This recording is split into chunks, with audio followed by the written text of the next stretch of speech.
Comedy live from my apartment. It's Rob Has a Podcast. And now here's a man who very infrequently has any difficulty with pitching a tent.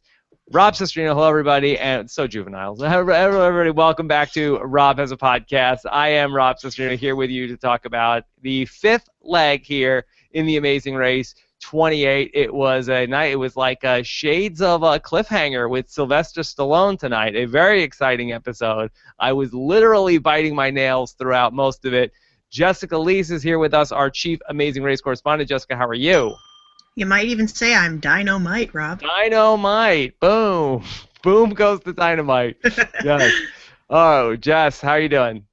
I'm great. I thought this was a really fun, really beautiful episode. Beautiful episode. Yeah, this was a night where I was glad I was watching it on the, full screen and not like in a little window like I have in the past on watching these East Coast feeds. Yeah, really, really beautiful shots. Very death-defying night on the Amazing Race. Lots of excitement, lots of stuff to break down, and looking forward to the a fun night tonight. And then just then, what, like a 2-week Amazing Race vacation now?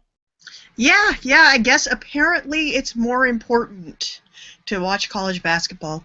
Yeah, I guess so. I guess the NCAA tournament has to take precedence over Amazing Race. Sports ball. Yeah. All right. So no Amazing Race till 2 weeks from tonight. So this is the last Amazing Race show here in March. I can't believe it. Oh, darn. I'm going to have to go out on Friday nights. Yeah. Last show until April 1st. And just, is there any possibility that that is a joke, that there will be some sort of joke episode on April 1st? They've never done it before. There's a first time for everything. All right, so we'll see. We'll see what the speculation is as we move along. So we are getting set. We should have an exit interview with Team Clever, one of Jess's teams from the Amazing Race Fantasy Draft. I mean, I did predict they'd be the last female team standing. And that they were. They were. So we will talk about that and talk to them early next week. But a lot to do here tonight as we unpack leg number 5, hashtag RHAP. Also, Scott St. Pierre's behind the scenes. We're reading your comments as well on our YouTube channel at robiswebsite.com/YouTube. Jess, I feel like I've talked to you so much this week already. I know. It's like it's a good thing that we like each other as much as we do, because we might run out of things to talk about, and then never. Yeah. We are in sync. And just any problems with tonight's show? Anything you want to get off your chest about the Amazing Race? I like that everybody on this show likes each other and doesn't dehumanize or bully each other. Yes, this is a warm and fuzzy show, even when they're out. Nothing to disavow. Nothing to disavow. Yeah.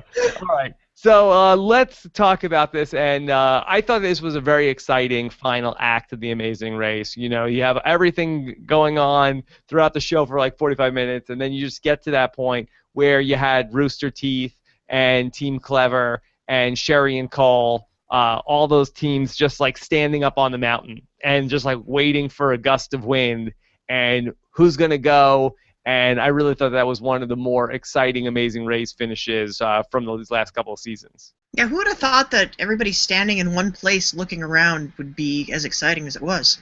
Yeah, because it was really like you had to, like, if you were going to go for it, you could potentially, if you didn't make it, you were going to lose a lot of time. So it was really, a couple times you had, like, where it was Erin who I think, that it was Ashley who ended up going and then falling down, and then Sheri went for it, and then she made it, and then it was just Ashley and Erin up on top of the mountain. And then I really liked how they shot the final reveal of which team it was going to be, who was going to be in 7th, and who was going to be 8th, because you had all of those teams that were down at the bottom of the hill, and you saw it from their perspective where the person was paragliding down, and bless you, and Thank you. You didn't get to see who it was, and you were from that same sort of perspective as them. It's like, who is it? Is that my partner? I was like, who's eliminated? And then eventually you saw that it was Ashley, and ultimately it was going to be Team Clever that were eliminated. Yeah, I thought that was really a lot of fun, and I always enjoy it when there is a roadblock like that and they cut to the teammate who's not doing the roadblock and let them kind of contribute a little color commentary. I think that works to great effect when they use it. Yeah. So for Jocelyn and Erin, ultimately, they are out. Jess, do you have a eulogy for them as an Amazing Race team? You know, I liked them very much. I feel like they were capable of a lot. Didn't make a whole lot of mistakes up until this leg, and they were also, Erin especially was afraid of a lot of things, and she managed to make it work for her, and that's always the mark of a good team, is a team that can kind of confront those fears and get through them and not have it ruin their race. Yeah, they had some issues tonight. They were falling down quite a bit on the mountain, and then they had the whole snafu with the mysterious bout of "Where's lunch? We need lunch," and they basically were going to be stealing somebody's lunch and trying to bring it up to the top of the mountain. Erin actually tweeted whose lunch that was. Whose lunch was it? Phil's? Yes. Seriously? Seriously, she says it was Phil's lunch. Is that canon? It's Twitter, and Twitter on this season is canon. Okay, all right. Well, we will ask about that in the exit interview. But ultimately, while that was sort of like a fun couple of minutes on the show, I don't think that ultimately was part of what cost them. Yeah, no, I don't think that was. It seemed like it was more just the physicality of getting that paragliding thing down. Yeah. How much of it do you think came down to the person that you were in the tandem paragliding apparatus with? Because I was thinking about it like, there has to be a difference between you could have the top person and the worst person of the people there. And while the worst person, I'm sure, is like not a disaster, is not like if I was your tandem person on the paragliding, like I think that would be a big advantage, right? Yeah, I think so. In fact, that's what Brody said. I think he kind of blamed his person. Oh, where? On Twitter or on the show? On the show. He was kind of, because he was so annoyed with himself that he let Corey pass him.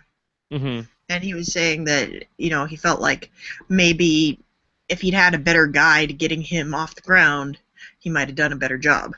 Yeah. Well, okay, we'll see. It's a interesting question. I'm sure that there's like some basic level of competency for each of those people. You would think. Yeah. You probably have to pass a test. Yeah, I also wonder if you are a bigger person, like a Brody, is it harder to get off the ground also, as opposed to somebody who's like a Sheri? Well, it's physics, Rob. I think the more important thing is getting momentum. Mm-hmm. Like, that parachute is rated to pick you up, no matter what size you are. Those activities like that have a weight limit on them. Okay. So at a certain point, they're always going to be able to pick you up, and it's more a matter of like how fast can you get it going, and like how much air can you get underneath it before you get off the ground. I don't think it really has all that much to do with how much you weigh. I think the more important thing is your speed. Have you ever done a parasailing? I have not. Okay. I would. For as much as I'm not a risk taker that I am, I feel like that's something that would be sort of like, there's no scary drop. It's sort of like at no point are you going at some like ridiculous speed. It seems like a very sort of like for a person risk averse as myself, I feel like that's something that's sort of like risky but not too scary. Yeah, it looks a lot of fun, and I mean you can't beat that view. Yeah, it's a good view. All right, so Jess, I feel like our big story that we followed throughout this season of The Amazing Race, at least through 5 episodes, is sort of this very interesting mano-a-mano or bros versus dudes matchup between two teams at the top of our fantasy team board. The battle between the Frisbee Bros and Tyler and Corey, which has really been I think a very fun, almost like a David and Goliath type matchup, where you have the team that you would expect physically to be dominating this amazing race, and then you have a team who, with all due respect, you would probably, by looking at them, not expect them to be a dominant team in a given season of the Amazing Race, and they've really gone, tit for tat, back and forth here through 5 legs. Would you say they've gone tip-top toes? Tip-top toes, back and forth, right? So it's been a fun, like where last season, where we talked about, it was going to be the green team versus Team Texas, and that seemed like, how competitive Justin was versus, that Team Texas. Basically, they were the Dude Bros team of that season. You sort of saw that coming, But this has been a very fun battle between these two teams. And unlike last season, where we saw like animosity right out of the gate between Team Texas and the Green Team, it seems like this is a battle every single week for first place, seemingly. But we don't really see that sort of rivalry. Like, there's no sort of negative feelings between those two teams, which I think is fun also. Yeah, all these teams genuinely like each other, and I think it shows that you don't necessarily, in order to have a rivalry. I don't know if you listened to my exit interview this week. Well, all of the teams left in the race seem to genuinely like each other. Yeah, did you happen to listen to that yet, I Jeff? did listen to that, yeah. Yeah.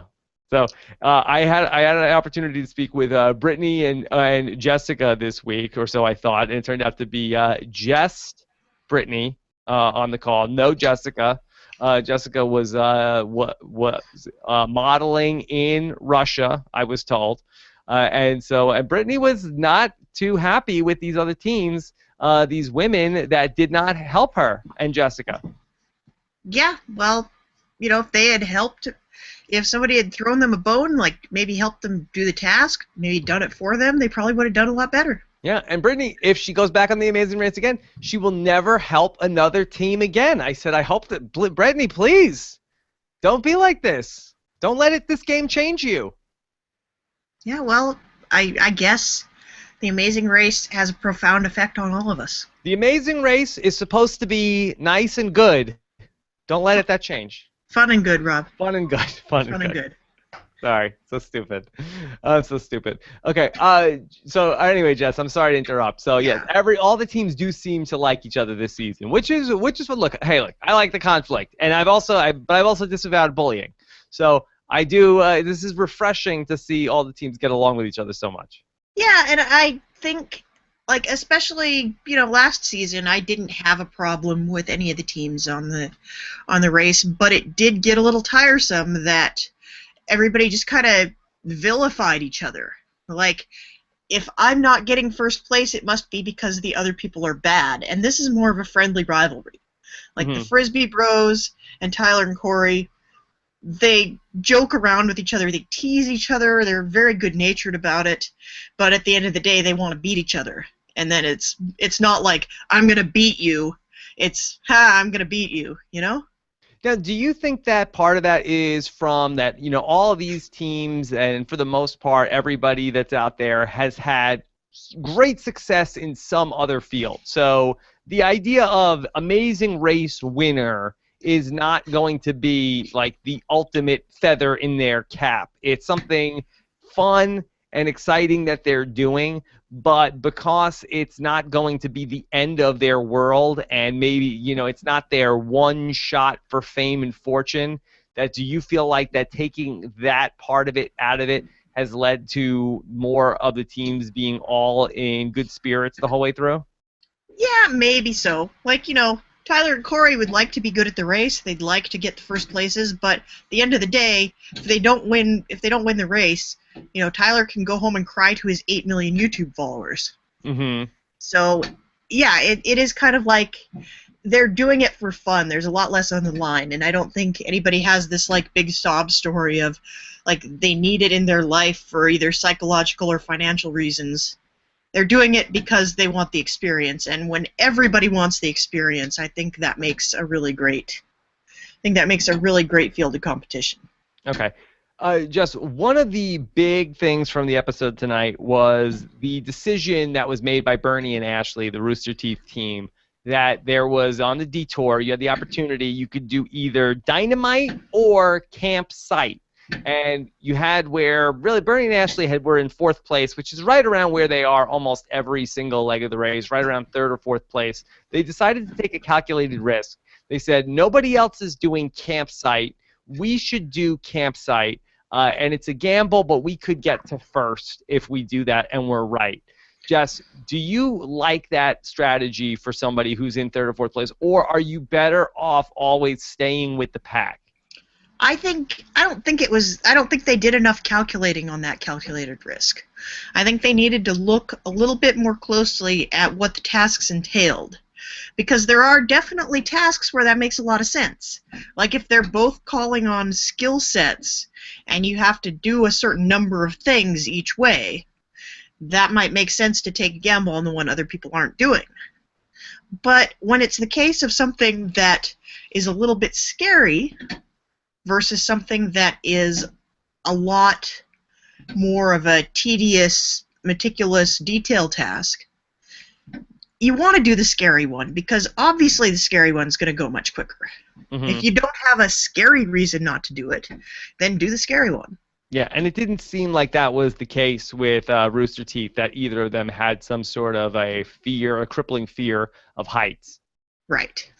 And even the people with the crippling fear of heights did the heights task. Yeah. They took one look at that pitching the tent task and like, no, we'll go ahead and face our fear. But so when would you say that would be the right move? Would you say in a final leg or like a next to final leg? Would you advise at some point like later on in the race? Well, I think it always depends on what the tasks are. Like the one I'm thinking of specifically was in season 21. We had almost everybody did one half of a detour, and Ryan and Abby see one where they have to stitch up a mattress and stuff it. They're a little bit far behind, so they decide they'll just go ahead and do the one that nobody else is doing, and it turns out it relies on some skills that they already have, and they get through it. Well, yeah. They get through it really quickly. They find a way to kind of hack the task, and they breezed through it and ended up heading out to the front of the pack. And that was a case where they just kind of examined the tasks and decided that, you know, all other things seem pretty equal. Let's go ahead and take that risk. Yeah, Can't make us any worse. I think that risk, looking at it, is, say you're in 4th place out of 8 teams, I feel like just sticking with the pack, probably, you know, you're going to like maybe get to 3rd, maybe fall back to 5th or 6th, but I feel like there's almost no chance that you're going to fall back all the way to the back of the pack and be eliminated. Whereas I feel like that going and doing the campsite challenge, I feel like that you have just as good of a chance of coming out and being the team that's in 1st place as you do as coming out and being the team that's in last place. Yeah, but think of it in terms of like, in sort of a game theory terms. Yes. What are your options? Your options are you go to this thing where you have like a 50% chance of either winning 1st place or getting eliminated.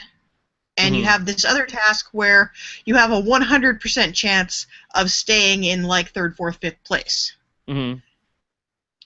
There's not much on the line except like a Travelocity trip at this point. Like, ooh, you get a massage. Or you get eliminated. You know, and this is, you know, the only leg that really matters, like the only leg you have to get 1st place on, as we learned last season, is the very last one. Right. You're injecting the possibility of the really bad outcome into a scenario where just staying the course, there probably was almost no chance that you were going to be eliminated. And Rooster Teeth survives this. I mean, definitely I can understand their thinking behind it, but I think that overall in The Amazing Race, that the upside of coming in 1st place, especially that there's so many equalizers on each leg. Like the next leg of The Amazing Race could start with, okay, the teams will, you know, take a train, all get on the same train, and whatever sort of upside, even if you got up to 2nd, that advantage is completely gone. Yeah, like you can't think about the next leg. You can't make, your decisions can't be influenced by what you think might be happening on the next leg, or by, you know, even just wanting the moral victory of a 1st place finish. It doesn't make any sense if your long-term goal is to get that $1 million. Yeah. You've got to take it one leg at a time. Just drift off the pack, right? Right, exactly. Now, Bernie and Ashley also had the moment in the episode where I think it was Ashley dropped the clue that was up on the mountain. Is there any sort of precedent on that? Like, are there more clues up on the mountain than just the 8 teams that are in the race, Jess? Yeah, I think they do usually keep a lot of extra clues around for occasions such as this, and also we've seen in the past clue boxes have had 2 or 3 extra clues in them. because people show up and they look in the box and they're like, oh, there's 2 more clues here. I must not be last. Oh, guess what? You know what? There's extra clues in there. You were in fact last. Yeah. All right. Well, Jess, let's talk through the tasks from tonight's leg of the race. And we ended up with the teams having to start off, go up to Mount Blanc, and it was very important. They had to take a loaf of French bread with them up to the top of the mountain. Well, I think you do that every time you go hiking in France. Is you that can't true? go hiking without a loaf of French bread. Okay. And so they ended up all having to go up in the cable car 2 at a time. Are you a skier, Jess? Yeah, I'm a skier. Yes. Have you skied in these Alps? No, I've only ever skied in the U.S. Okay. I am not a skier, Jess. Did you know No that? way. No way. I went one time. I went my high school senior trip. I went on they had a ski trip, and I went there. But it was really like just an excuse for like all the high school kids like to bring in beer and stuff like that. Do you remember which mountain you went to? Someplace in upstate New York. I don't remember where it was. Yeah, we used to go once or twice a year, and when I was a kid, I used to ski all the time. Mm-hmm. And in fact, I found out that when I interviewed John Montgomery this summer, we found out that when we were kids, we used to ski on the same mountain all the time. Wow. Yeah. Because we're about the same age, so I'm sure we were there at some point. Yeah. And you could have been skiing right next to the host of the Amazing Race Canada. I could have. That blows my mind. So the teams had to go up and ending up zip lining to the clue. Just of all of the dangerous tasks that we've seen on the Amazing Race, how death-defying was this on your scale? This was not particularly death-defying, although I would rank it a little bit higher than, this looked like this might be a setup that they don't necessarily have there all the time for tourists to do, which ranks it as a little bit more dangerous than something where you go ziplining and you pay money and 12 people that day are going ziplining with you. I do think that this was pretty dangerous for these social media teams. Like, I feel like on a typical Amazing Race season, you lose one of the teams, it's like, okay, nobody's gonna miss half of these people, right? But hey, you lose some of these people are gonna notice, right? Yeah, you would think, and it'd be all on camera, so you couldn't even make something up. It's gonna look really bad. Yeah, it'd be really bad. Right. I mean, it looked like there were a lot of safety protocols in place. Like, if you go ziplining on a traditional ziplining course, you're always hooked on to 2 different ropes by, 2 different carabiner systems at all times. In case one of those ropes fails, you have the other one. And it looked like, in this case, they were hooked up to, 3 or 4. Yeah. So the teams, ultimately, they had to go through and do the zip lining. Sheri also seemed to have a lot of problems. Both Sheri and Cole, at different points in this episode, had problems with the heights. Yeah. Well, it looked like... See, this is the thing. I would never go on the Amazing Race with someone who was scared of all the same things I was. Yeah. But I have to give them so much credit. But I felt like that Sheri got over it after that. Yeah, that's the thing. And it was like Cole inherited her fear of heights. Yeah, I mean, that's the thing. You can be as afraid of things as you want, as long as you don't let it affect what you're doing on the race. Yeah. And then also, on top of that, we also had that it was Dana and Matt also. They were having some issues that Dana is very afraid of heights. She was having a panic attack. Yeah, and that looked to me like it was about half panic attack and half altitude sickness, because it seemed like a lot of people were having a lot of trouble with that altitude. Why? What are some of the telltale signs of altitude sickness? Shortness of breath is a big one. And yes. Dizziness, confusion. I might make the case, I think the Clever Girls were having a little altitude sickness problem at one point as well because of the way they were breathing. Okay. And 11,000 feet, that's not a joke. Yeah. So we had the teams then having to then climb up to the top of this other point on Mount Blanc, and then also deliver dynamite and lunch. Now, luckily, Jess, none of the teams had an issue with the dynamite, like my dear old friend Professor Arts had way back when. Yeah, I was wondering if you were going to bring up Dr. Arzt. Yeah. Did are the teams handling real dynamite, Jess? What's going on here? Is this prop dynamite? It looked like real dynamite, but it looked like new dynamite, and it was well wrapped because, as we learned from watching Lost, it's the old dynamite that sweats that's a real big problem. Right. So it still seems pretty dangerous to have these teams walking around with dynamite.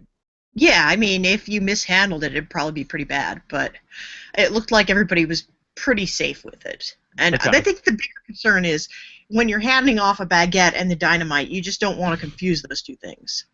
Right. Accidentally, make a sandwich out of dynamite. Yeah, that'd be really bad. Yeah. So all the teams doing this seemed like this part of it was super dangerous to me, just like sort of like climbing on that mountain. I mean, you saw all the teams really starting to struggle with this, whether it was you saw Brody sliding around, even Tyler and Corey were having problems that Tyler couldn't see. His glasses were getting fogged up. You had the other teams just like bumping into each other and slipping. Yeah, it looked to me a lot like I actually recently saw the movie Everest that came out last fall, and there's a big chunk of it that takes place on this face of Everest. This portion of it's called the Hillary Step, and it looked exactly like what these guys were climbing on, and it's the part where everybody died. Wow. So I would have a hard time with that just because I'd be having flashbacks to Everest. Yeah, you couldn't pay me to watch that. Yeah, I did not watch it in 3D, which was an option. I'm like, I don't watch heights movies in 3D. Yeah. All right. So all the teams eventually got to the paragliding challenge, and the Amazing Race loves to do a challenge where it's like, okay, you're going to be flying on something, and then you have to find a thing and then answer a question about it. And I thought this was a very odd thing that the Amazing Race decided to have as the thing that you had to find. It was, as the Amazing Race described it, it was a Yeti waving a French flag. Now, Jess, I know you are an authority on all things paranormal. Was that a Yeti? That appeared to be more of a Sasquatch to me. That looked like a guy in a gorilla suit. Like I don't even think the guys on those like cryptozoology shows would be fooled by that guy. Yeah. Because isn't a Yeti like the abominable snowman? Yeah, Isn't that the idea of a Yeti? Every Yeti I've ever seen is white, like the monster in Rudolph the Red-Nosed Reindeer. That's a Yeti. Exactly, like that's my impression of a Yeti. It's like, Sasquatch is to a grizzly bear as a Yeti is to a polar bear. Right. That was like Harry from Harry and the Hendersons. Yeah, Harry was a Sasquatch. Yeah. See, I do know my cryptozoology. So would you have called BS at that? Like, what I saw was a Sasquatch waving a French flag. Well, see, what they should have done is, like, had several different paranormal creatures waving different national flags. Oh, that's perfect. And, like, you show up and it's like, well, I didn't see a Yeti waving a French flag, but I did see the Megalodon and he was holding the Belgian flag. Right. I did see the Loch Ness Monster with the flag of Portugal in his mouth. I saw the Chupacabra, and he had the Mexican flag. Yeah, so that's interesting. That's that would be a lot more confusing. Yeah, I like this better. Like, yeah. Bertram, call us. We got many ideas like this. Yeah, so we'll throw out all sorts of different fictitious creatures.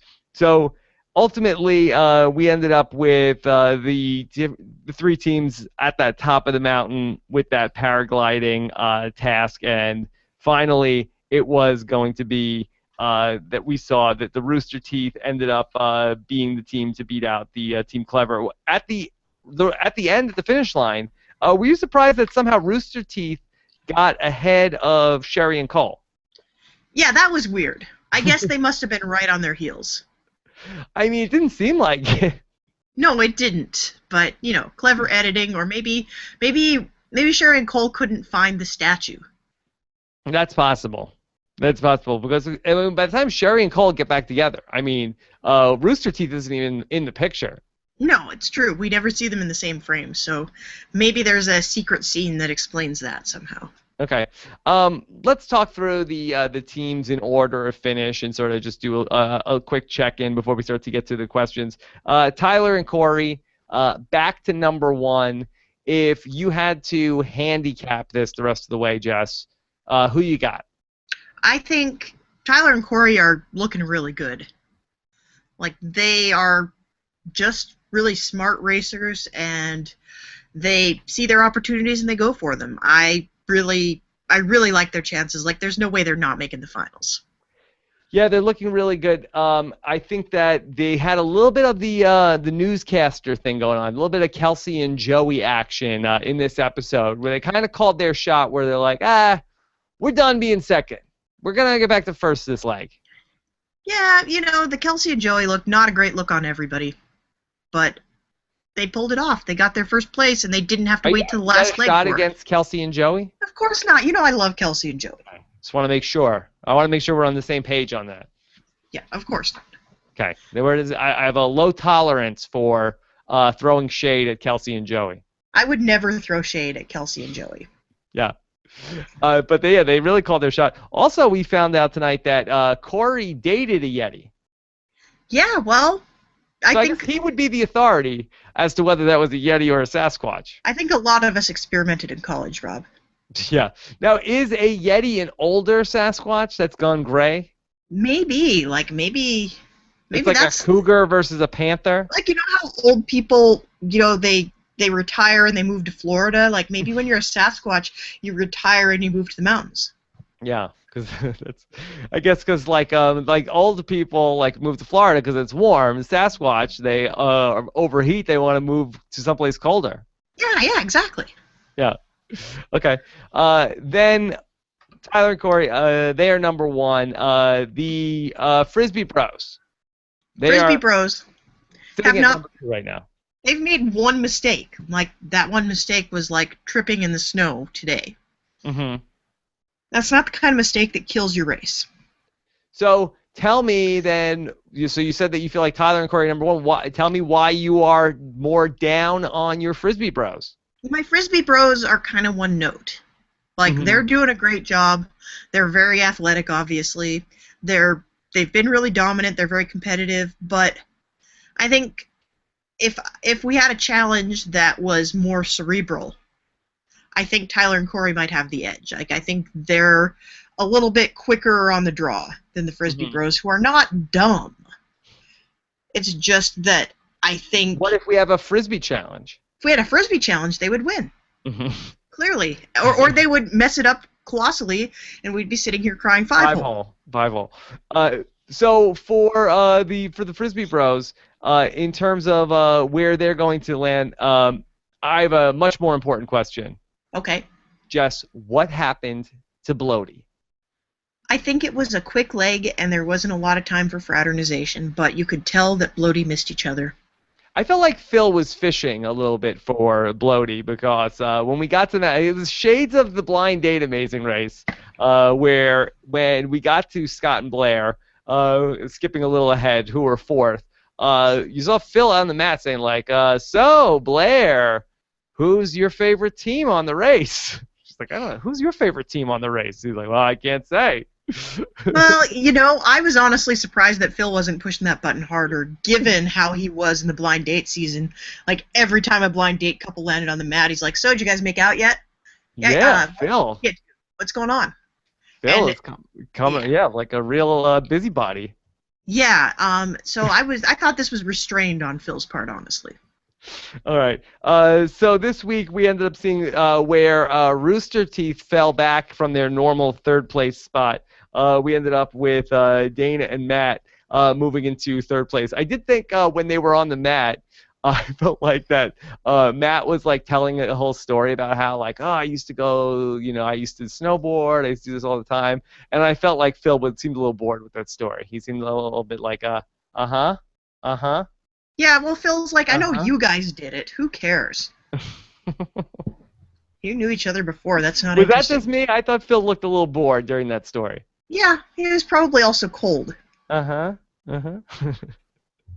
All right. So then when we got to Scott and Blair, I felt like overall, not a lot of screen time for Scott and Blair tonight.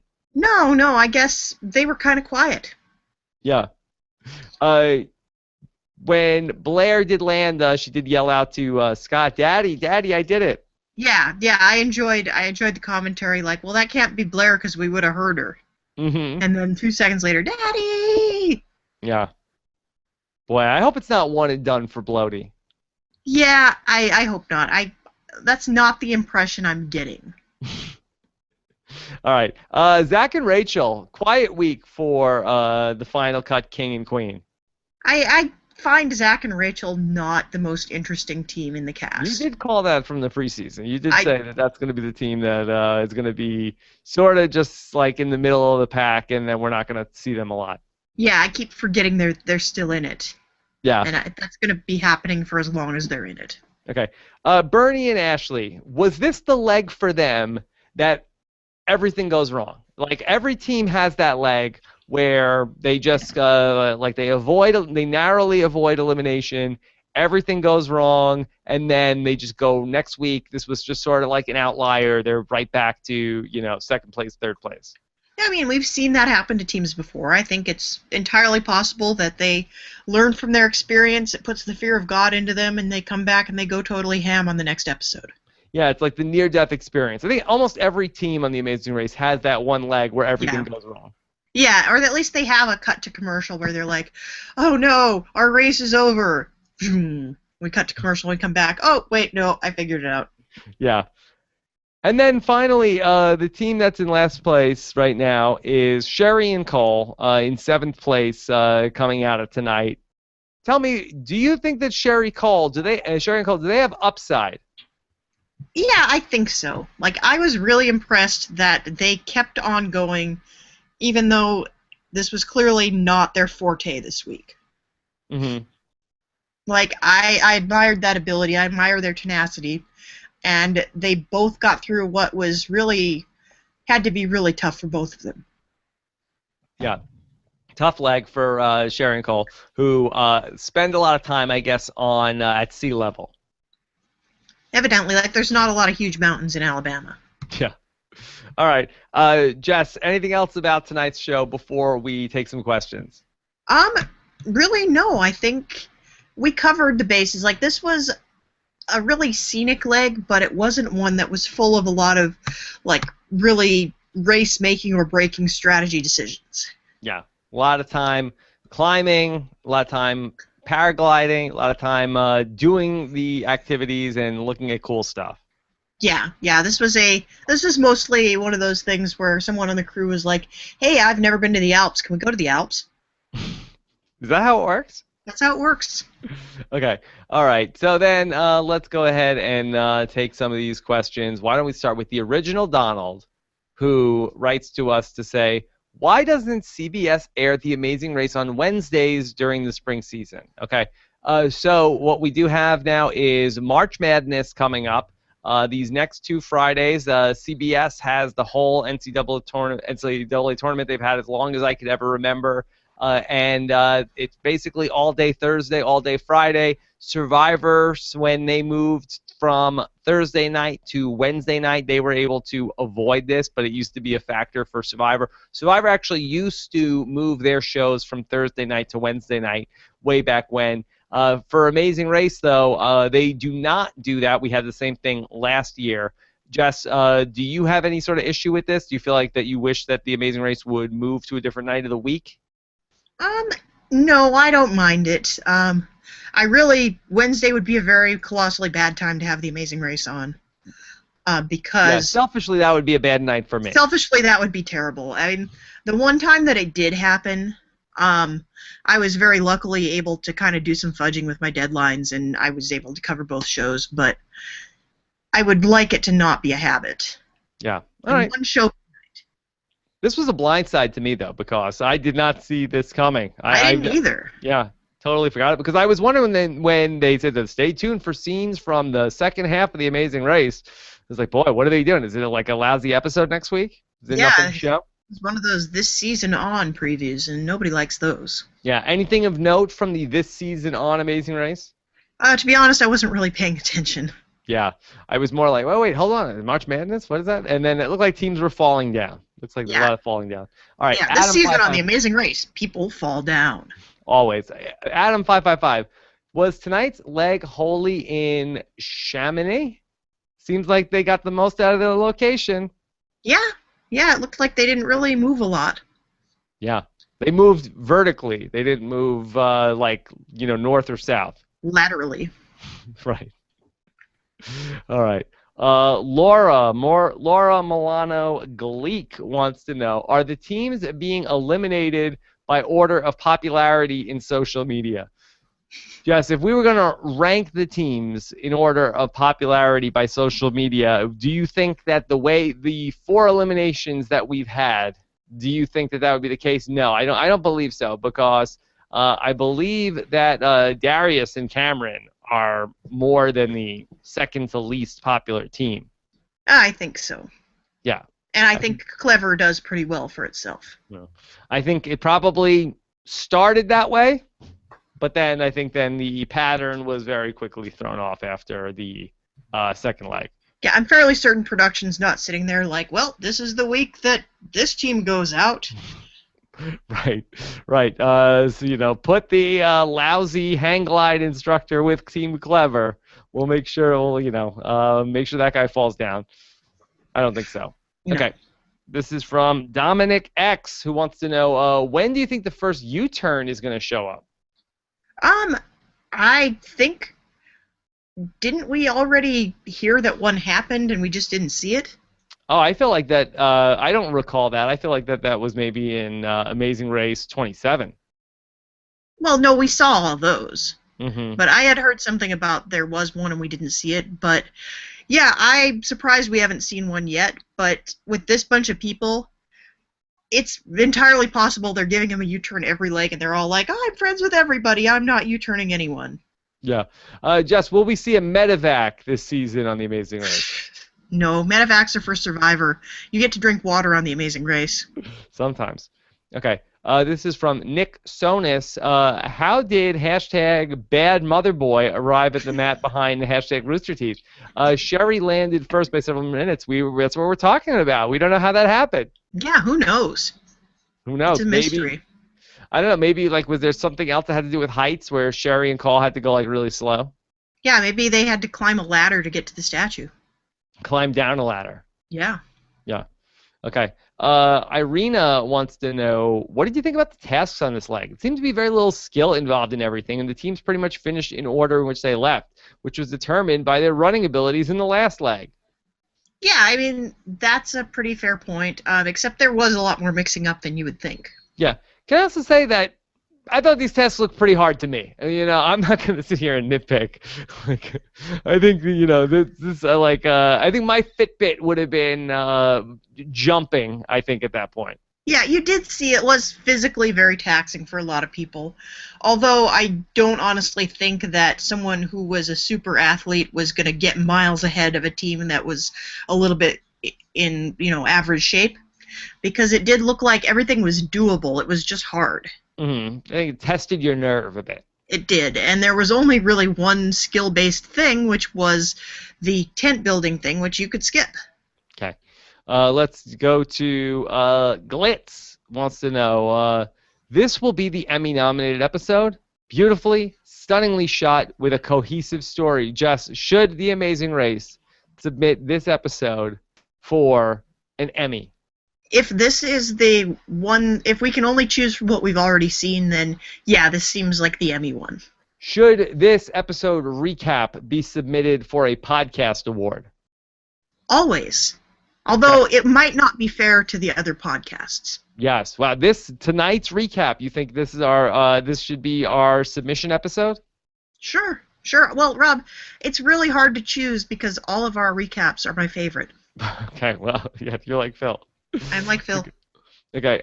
This is from Sammy Zip. Apparently, Team Rooster Teeth had to blow up 2 air mattresses on top of a mountain, which has very thin air. Wow, Jess, did you know this?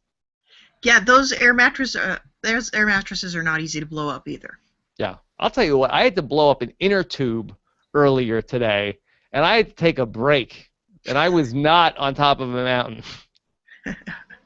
It took me a long time, and it was not that big of an inner tube. It's a very, very time-consuming process. Yeah, that sounds pretty rough, Rob. You have a. I hope like Phil gave you a trip for finishing that. No, I did not. Not. Okay. Nick Sonis wants to know, awesome episode. Redemption for last week. Did that look like Wile E. Coyote Dynamite to anybody else? # I love you all. It kind of did. Yeah. But that was pretty intense, though. They have to throw dynamite off a mountain to cause a man-made avalanche. Yeah, I really wanted every single thing they worked with this week to have Acme stamped on it. Mm-hmm. Like, Acme tent in a box. Yeah. Acme paragliding kit. Acme dynamite. Did you even know that was a thing, Jess, that they have to throw dynamite off the mountains? Well, I knew that there was some amount of strategy in, like, placing your avalanches, because that's, I think, one of the reasons, like, people in Bavaria yodel, I think, for the same reason. Like, you need to keep your avalanches under control, because if you have too much snow and you have a big avalanche, you could kill somebody. So it's better to know where and when the snow is falling. Mm-hmm. So have you ever yodeled, Jess? No, I've never yodeled. Okay. Have you ever worked with dynamite? Sometimes I've sung along with, like, the cliffhanger song on The Price is Right, but that's the closest I've come. And no, I've never worked with dynamite. Okay, Jeremiah Panhorst, the great Jeremiah Panhorst wants to know, did you know that Yetis are real? I did not know that Yetis are real. I'm not sure I believe that. Yeah. Is it like a Tasmanian devil situation? That's pretty cool. This is from DB, who wants to know, one of the most beautiful legs. Really loved it. Thought it was the first time seeing that kind of suspense. Did you guys like that, Ashley versus Aaron? I loved it. Yeah, I loved it too. Yeah, fantastic. Okay, let's take a couple more questions. This is from Adam555. Was the water slide shown in the montage of what's to come? Is that the same one as in season 15? Throwback challenge coming, Jess? Could be, but that's not a very good throwback challenge. Why? I've been on that water slide. Well, not that exact one, but they have 2 outposts. I've been on the other one. Mm-hmm. It's not that hard. Only someone with, like, a deep neurosis would have a problem with that water slide. Does either Sheri or Cole have a fear of water slides? I think Sheri and Cole probably love water slides. They are fun. They look like fun people, and fun people are all about the water slide. Okay. Mr. Aersonic says this was a pretty great episode. Love the battle between the final 3 teams. Yep, I did too. It was a great finish. Better than last week's finish. Definitely better than last week's finish. Okay. Let's do one last question. Let's see. You got one more, Scott? Let's see. We'll give it a second to see if we have any more questions tonight. Otherwise, Jess, let me play for you. We had one out of context inappropriate quote from tonight. Excellent. I'm not sure who this was. I think it was the Frisbee Bros. Here was something. I thought this was inappropriate. Here, grab mine. I'll grab yours. Okay. Yeah. I also liked when Brody was trying to take off in the paraglider, and they're running and running, and he takes a face plant, and the guy's on top of him, and he yells, "Are we doing it?" Whoa. Yeah. Like, with most things in life, if you have to ask if you're doing it, you're probably not. Probably not. That's fair. That's fair. Okay. Jess, fun times tonight. Very fun times. No recaps of The Amazing Race now for 21 days. No, but I will try to get in touch with, there's a couple of ex-racers I've been talking about doing something with, so maybe we'll have some Amazing Race content to tide you guys over during the break. Okay. Well, you're going to want to make sure you follow Jessica Liese on Twitter to know what is going on there. She is at Haymaker Hattie. I'm at Rob Cesternino. Jess, what's the hashtag tonight? Dynamite sandwich. Dynamite sandwich. Okay. Is that like with hot sauce? They have some sriracha? Or maybe it's just a really, really tasty sandwich. Yeah. It's like not the sandwich is chupacabra? dynamite. Yeah. Oh, yeah. All right, Dynamite Sandwich. That's your hashtag. Of course, you can catch Jessica on the Survivor voicemails this week on our Survivor podcast here on Rob is a Podcast. You can see that on robisawebsite.com or by subscribing to the podcast. Go to robisawebsite.com/iTunes or search for RHAP in your favorite podcatcher. I will be with interviewing Team Clever this week on the Exit Interview podcast. Look for that early next week. If you want to hear my interview with Brittany, which I thought was a fun interview, you can check that out as well on robhasawebsite.com. Jess, anything else? I think we've pretty much covered it. All right. Thanks so much to Scott St. Pierre pulling all the strings behind the scenes tonight. Really appreciate you guys checking out the show. Looking forward to reading your comments on robhasawebsite.com and on our YouTube channel. Take care, everybody. Have a great weekend. Bye.